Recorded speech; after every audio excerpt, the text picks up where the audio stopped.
Our minds are designed to stop you at all costs from doing anything that might hurt you. We run away from fear. We like to run away and go, oh, it's not coming with me. And okay, let me actually discover that fear. Let me go intimate with that fear. Let me ask myself, where's that fear coming from? What am I really scared of? What am I scared of? And then go, why am I scared of this? Why am I scared of this? Why am I scared of this? And when you can't ask why any longer, you've got to the answer, and that's what you have to deal with. Most of us are not dealing with what we're actually scared of. So many people look at fear or even doubt, but they look at fear as if it's the emotional enemy. You know, it's the enemy emotion. Like, oh, I can deal with compassion, I can deal with love, I can deal with understanding. But when fear comes, oh my God, bad thing. No, first of all, change your relationship to fear. I've said this before. Fear is not the enemy. The feeling of fear is just like any other emotion.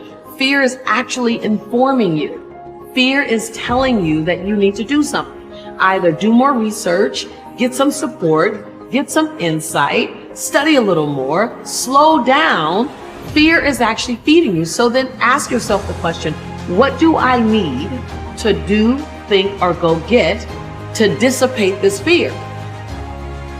Your mind is thinking about it. All these dungeons that we've created, all these trap doors, most of the time we quit is because we don't have any mental tools to get us through the other side.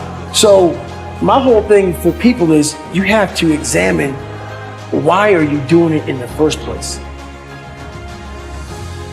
Everything is about perspective and what you consider a win. You know, some people think they're winning because other people think they're winning, even though they don't feel good about what they're doing. So I go, you think I'm winning, so that must mean I'm winning. But I feel like that's not winning. You know, you have to know what makes you happy, what you consider a win. Not everybody's win is the same. Recognize that fear doesn't mean stop. People think, oh, I'm afraid, let me stop.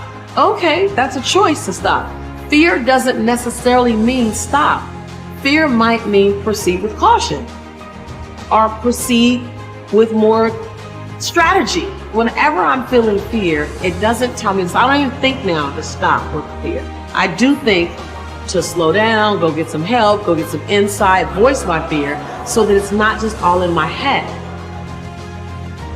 So don't try to outrun fear.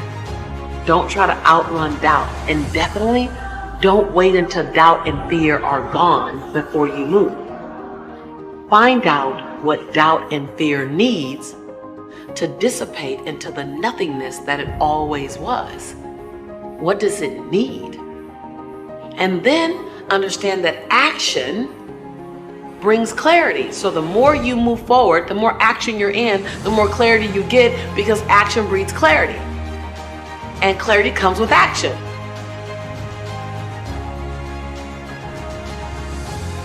Understand that doing the opposite of what most people do is what's going to lead to most success in your life in general terms. So when you see everybody else working to make their life easier, more convenient, less frustrating, basically looking to cut all the hard things out of their life, look at the rest of their life. That should be an indication to you that maybe you need to look at life a little bit different. When you really get after something, listen to me, total immersion in something, you can become unbelievably proficient at it. You'll get unbelievable at getting people to believe you believe it. You will be loaded with certainty from product knowledge to belief to skills, and you will be completely immersed with, I believe, no B plan. No other plan, no nothing out, completely immersed in it. Aside from dunking a basketball or hitting a 100-mile-an-hour fastball, these are things that are limitations to human beings. But average, ordinary people every single day succeed in the business of persuading people. There is no limitation to you being able to do it except those things.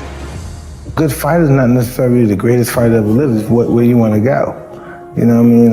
A good fighter just to be diligent and committed and disciplined, doing what you hate to do, but do it like you love it. You know, always testing yourself and forcing yourself to the limits. And one of the things that I see people do is they don't understand that you should actually be seeking out the proper obstacles that are going to teach you the lesson and embrace them so that you can be better. Because, dude, we could talk about and whine about and cry about everything in our lives, but there's only one thing that's going to change it, and that's actually taking action towards the place that you want to go.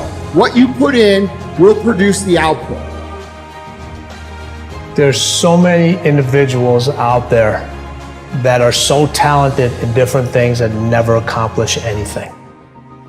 Okay, the world is filled with talented people. You know a lot of them yourselves, okay, and they never accomplish anything.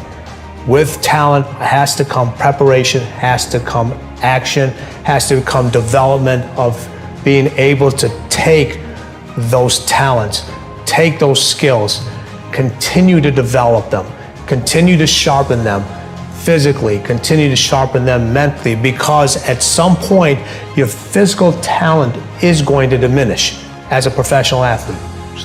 That's just a fact, okay? But what keeps that competitive edge, what keeps you on top, is the ability to think and prepare mentally over and over and over again. The body has limitations, the mind does not. We focus so much on what goes on from the neck down that we forget it all starts from here. Everything starts from here. If you're not mentally ready, you're never really physically prepared.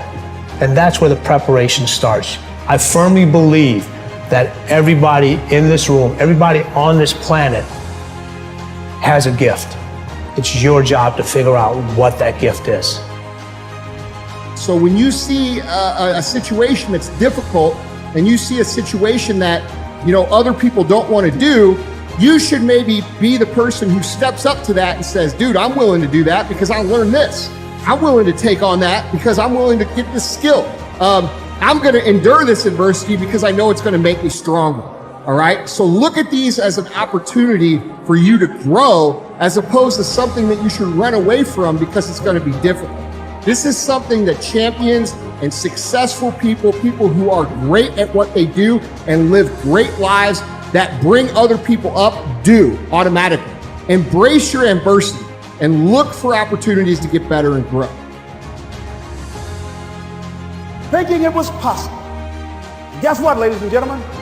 That's what we have to do with our dreams. Because things happen to you in life that you can never, ever anticipate.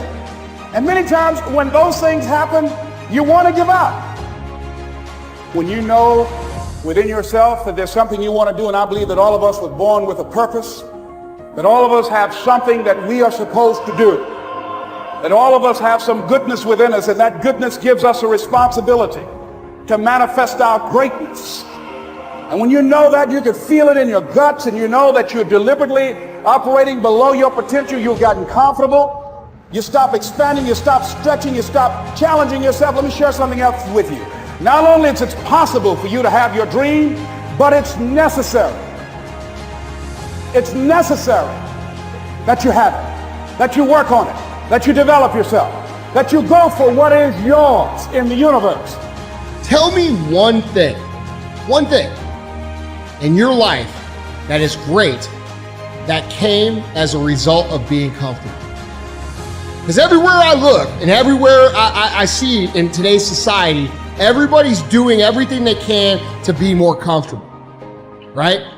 They're looking for the more convenience. They're looking for the quicker. They're looking for the faster. And see, there's opportunity in that for those of you that want to get better. Because I'm going to tell you right now, all the great things in my life, all the great things in other high achievers' lives, all the reasons that these successful people that you look up to, that you aspire to be like, are the way they are, have all come from a place of being uncomfortable. It's possible you've got some talents, some ideas in you, your ability to do some stuff that you haven't even discovered yet. Now I'm suggesting that it's necessary that you get outside of your comfort zone. It's necessary that you develop some new relationships where you can learn from people. It's necessary that you do reading, that you do research. It's necessary, if you're already involved in some business, that you don't be satisfied with where you are. If you want to make it today, it's necessary for you to constantly look at ways of getting better. Not only is it possible for you to have your dream, And it's necessary for you to challenge yourself to go after it and get better and leverage relationships that can help you get to where you want to go. But it's you. The major key to your reaching your dream, your living up to your greatness, your making your contribution is you.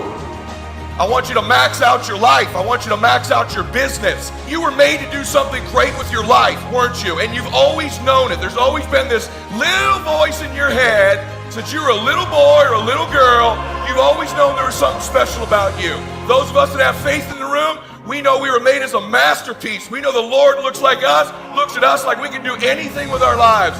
You weren't born to be average. You weren't born to have a mediocre existence on this earth. You were born to do something great, and that's why you're in this room. It's by no mistake that you've always had those thoughts, that intuition.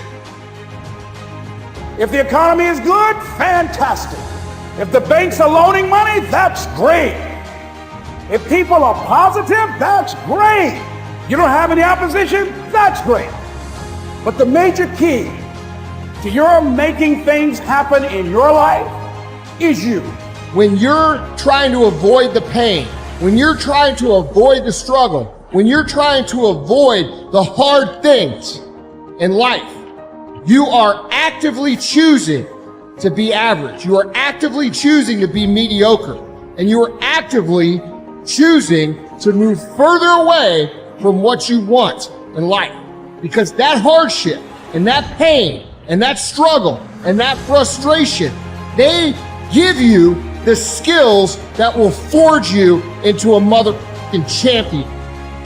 All right, so remember that shit when you try to take the easy route. The easy route never pays well. The only route in life that pays well is the hard route, the struggle, the pain, the frustration, and the overcoming of those things. And not only do they pay, they fulfill you as well, because it shows the people around you. It shows your kids, it shows your brothers, your sisters, your friends, your community, what is possible. And there's nobility in that.